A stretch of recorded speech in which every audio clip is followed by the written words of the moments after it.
Welcome to the Learning Pines YouTube. We hope this video helps. You begin by confirming you have an administrator account and the hardware ready.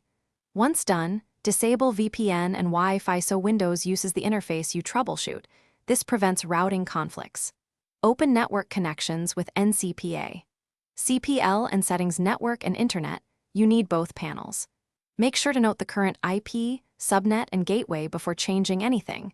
That allows you to restore settings if needed. Now proceed to reset adapters and view properties. Once you've opened the network panels, perform a network reset in settings and reboot. That clears driver and configuration issues. After restart, open services.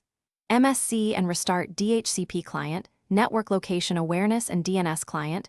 These services determine identification and addressing. Next, open an elevated command prompt. Run ipconfig/release, ipconfig/renew, and netwinsock reset to fix socket and lease issues. Make sure to reboot again if prompted.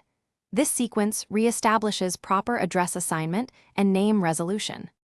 After resets, set the adapter profile to private if it's a trusted home or office network, because classification affects firewall and discovery. Then check Device Manager, update the NIC driver, or roll back if the issue started after an update. Drivers often cause misidentification.